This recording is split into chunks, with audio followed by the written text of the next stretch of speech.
So now, you all know I said a lot on my last video, and it got very emotional. It went to a place I didn't expect it to go to. I just thought I was going to share, and actually didn't cry at all during my episode, but find that, after the fact, that I'm processing and that it's really kicking in what happened, and just being in a zone, if you will. During the time of the accident, my mindset was about getting out of it, and I think that's where I'm going today with your mindset. I think about the scripture that says that there is life and death in the power of the tongue. But I'm also mindful that everybody don't believe what I believe. We have historically gone through so much that faith in a higher power is not that easy. We know the truths of goods and bads that happen in church, and we know what we see people do in church versus what they do out of church. And people say that church hurt isn't real, but church hurt is real. I want to kind of expound on that for a moment, because I heard somebody play with that statement one day, and my first thoughts are that we are the church. And when it's really about the fact that you can initiate a relationship with somebody that starts in the church. You can also meet someone who claims a certain faith, and it puts them mentally in a category for you. And based on what category you put a person in, it determines what you expect from that person. And then now there's this trend about zero expectations and not expecting anything from anybody. And I just don't feel that's real. That's a real thought to have. And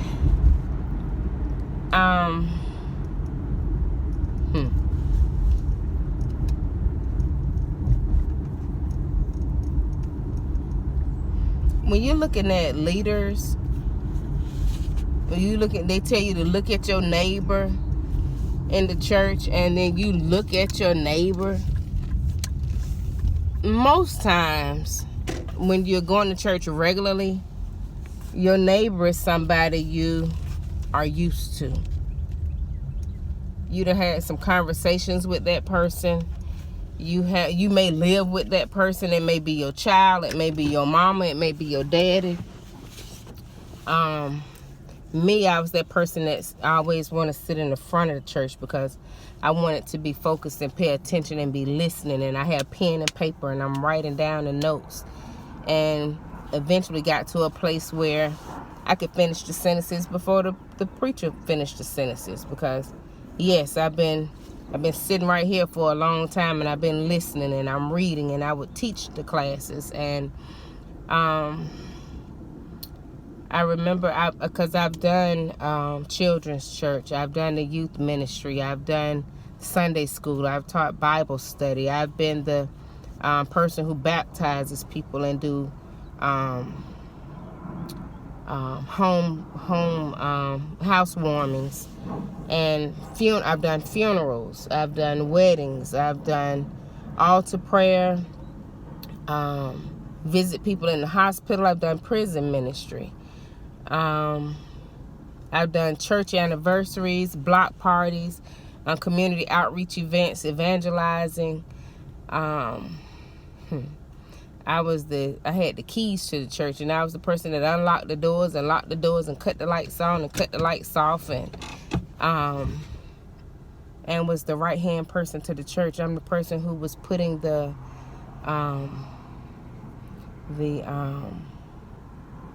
I'm trying to think of the name. When you coordinating programs and putting the budgets together. And I've been the summer camp director. I've been with the kids at the church in the summertime doing gardens and sung in the choir. I was a bit at the church. I used to be at the church every day that it was open. I was there 5 days a week, a couple of meetings a day. I've been over the cleaning ministry at a church. I participated in Celebrate Recovery. And all of these people are the church. And all the fellow believers. And I eventually got to a place where I started getting on people's nerves. I don't know literally for them what it was, but it came across to me as I was bothersome. I'm that person that people think pray too long. I'm long-winded, that I got a lot of sentences. What's the short version to what you're trying to say? But I'm not a person who throws the truth in the microwave. I take my time and I break it down and I can illustrate it to you, and I can draw you a picture. I can give you some examples, and my mind is to keep going until you got it, to teach it to you, to the point that you understand. But for me, the reciprocity of it was dim. And ultimately, I left a church. I left a church because I felt like my pastor was a Moses, that he was frustrated with the people. And he would take time to go off and be with the Lord and come back and see the people doing some stuff that was annoying, was aggravating. And he's that person that would throw down the tablets and break the tablets, because these people you've given me. And I'm the person who feels like learn how to drive the vehicle. Don't get mad because the vehicle don't operate the way you want it to operate. Learn how it operates. And ultimately, after 18 years in that ministry, a very close friend of mine passed. And I remember being at work and I got a phone call telling me that she was dead. And I'm like, no, I just talked to her. I just talked to her Sunday, and it was a Tuesday. I'm like, we just talked Sunday. Oh no, that must be some sick joke. And so I left work because they were like, no, she's dead. And so I left work right then, and I was like, I gotta go. I go get in my car and drive to her house, and I'm tunnel vision because I just need to satisfy the lie. Like, no, this is not true. And I remember pulling up and getting out of the car and going in the house, and wasn't mindful at the time. I realized after the fact that I was passing by all these cars to get in the house, and so I go in the house and I ask where she's at. And they said, she's over there. So I look, and I see this sheet over the couch. And I said, I know she's not under that sheet. I said, can I lift the sheet? And so they turned and said, can she lift the sheet? So I looked to see who they're talking to, and it's officers. And then all of a sudden, the room opened up to me. And I see all these people. And so the officer comes over and pulls the sheet back. And sure enough, she's on the couch, and she's gone. And I was like, no. And because we had just talked Sunday, and I asked her a question. She said, it's a long story. I said, we're going to sit down, and you got to tell me this long story. And I intended to call her that next day, but the next day was Memorial Day. And And I was like, oh, I meant to call. So my intentions were to call her that day, and I got a phone call that Tuesday that she was gone. But about 3 weeks prior, we had this amazing service. All services are amazing, but this one was particularly amazing. And she said, girl, she said, I think I need to rededicate myself. I'm like, oh, well, shoot, we can do this right now. And so she threw her hands up, and we prayed and did a rededication where she rededicated herself back to God. And some things you just do it, because it comes before you and you don't realize you're in the middle, you're in something. And it hit me. But when they pulled the sheet back and I saw her there dead, it blew my mind. Y'all think y'all saw me open up and cry a couple of days ago. When I saw her on that couch gone, it just took everything out of me, because that was one place I could go and be honest. There were 2 places I could go, but that was one of them. And now my person was gone. But another thing I saw when she was lying there, was, I don't want to die like that. Because as busy as I was, she was busier. Always, everywhere. Middle of the night, early in the morning. She might have her pajamas on under her clothes. If you look down, you would see her pajamas popping out from under her clothes, because she just threw some clothes on and was gone.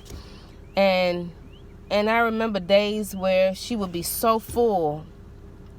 She would come in, we would sit in the car, and that might be why I like the car so much, because me and my best have sat in the car just, man, but they gone, so don't get in the car with me. We would sit in the car and just open up, and she would cry. Oh, she would cry. She would just, just crying. And by the time she get through crying, she would just put herself back together, and she'd be like, you ready? I'm like, yeah, I'm ready. And we would just get out and go get back to it, And I saw her there dead.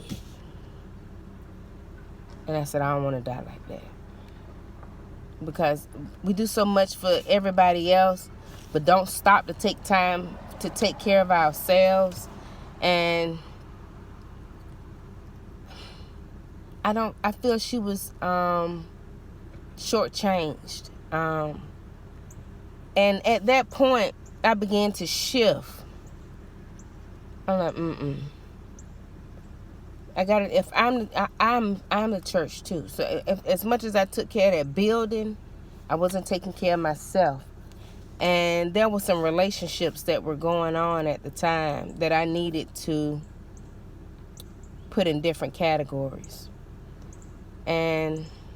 But as I was beginning to stand up for myself and set some standards and revisit some stuff and just clarify, things were unraveling. And I see these people in context as the church. And people began to kind of punish me, kind of make me feel my decisions. Oh, you want to be like that with me? You want to stop doing this for me? You don't want to go there? You said no? And I started getting cut off. I started getting, things got colder in my life to the point where I got cold. I'm like, okay, you know what? I'm just going to take my ball and go play somewhere else. So I left. And in the end, I felt like it was time for me to go. I felt like this was happening the way that it was happening, because I wouldn't have gone under any other conditions. There's a loyalty that we have sometimes to people, places, and things, to the point where we lose our loyalty to the thing we truly believe in. And I was putting idle things first. And still mindful that we all are symbolic of the church, it hurt. And I got to where I didn't want anybody talking to me about my business. I didn't want nobody telling my business. I wasn't going to share anything because I don't need anybody's opinion about what I'm doing. But I was doing it in such a way that I had become so cold because of what was happening around me that it was affecting what was going on in me. Now, one of the things that my current pastor brought as a point one day that is so true, but you know how some things just eventually resonate with you? And he was talking about the butterfly. And he talked about how, you know, when it's a caterpillar and it goes into its cocoon, and how the butterfly has to work its way out. He said if you change from the inside out, you live.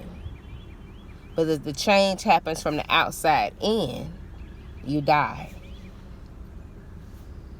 If that caterpillar made that cocoon and then I began to try to open it to let that butterfly out, the butterfly is not able to properly develop the strength it needs from getting out on its own.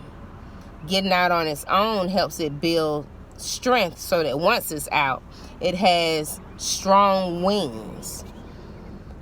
And sometimes we hurt each other because we have the wrong mindset about what's happening in a person's life. And we call it church hurt.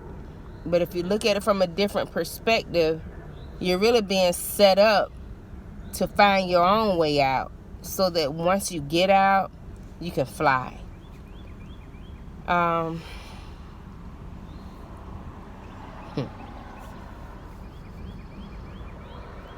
What happened for me in all that happened, ultimately, me and my old pastor had a conversation that was a very strong conversation.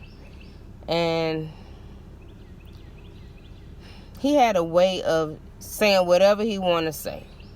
If it come up, it come out, and you just have to take it. And I began to pride myself in being tough-skinned because I had taken so much off of him to where it didn't bother me what a person say anymore. I just took it for what it was, and I became proud of being thick-skinned. And later it was introduced to me as abuse. I'm like, And once you kind of leave and go experience something else can kind of support that thought. So by the time we had this conversation, I was ready to stand up for myself. I'm like, hey, I knew what my bottom line was, and I went in and I got my bottom line. But the way I did it kind of broke his heart. And for the first time, I was like, for the first time, I felt like I won the fight. And shortly after, he died. And I was like, wow. Because I was looking for a follow-up conversation. I was looking for him to say, I heard you.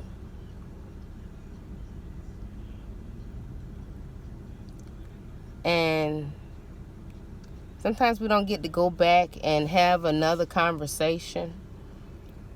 But as things have happened for me, I'm very mindful of so much that he said along the way. And I thought about it. I didn't call his name when I was in my accident, but I thought about him afterwards. Because he would always say, LaTanya, where much is given, much is required. Everything, LaTanya. Well, you know where much is given, much is required. And he said it so much to where it began to grieve me. And he said, well, LaTanya, you know where much is given. And I said, I know. Much is required. And I would walk away like my goldfish died. Because I became so frustrated in what was being required of me. I'm like, well, why everybody else ain't doing what they required to do?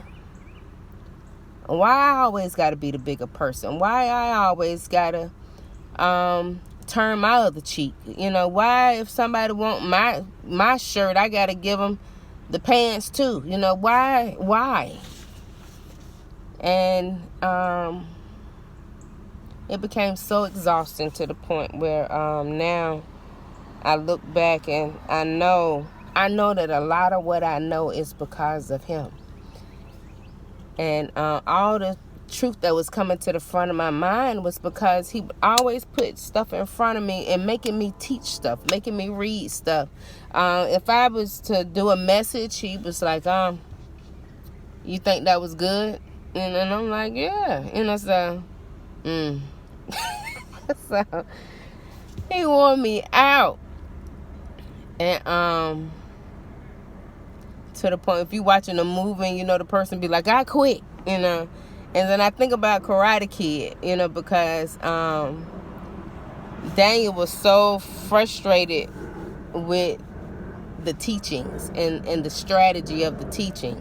Like, you got me waxing all these cars, you got me painting this fence, you know, and so forth. And so he was like, I don't want to learn no more. And I didn't get that final piece, not the way it happens in the movies. But my accident was definitely a real fight.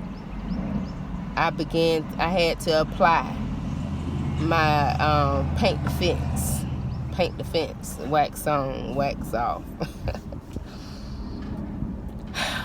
All of that to say today, this train of thought is about the process and some of the hurt that comes along the way. And if you continue to let God have his perfect work, my first message was out of the book of James. Let patience have its perfect work, that you will lack nothing. Just be patient and let God do what he's doing and just trust him along the way. Amen.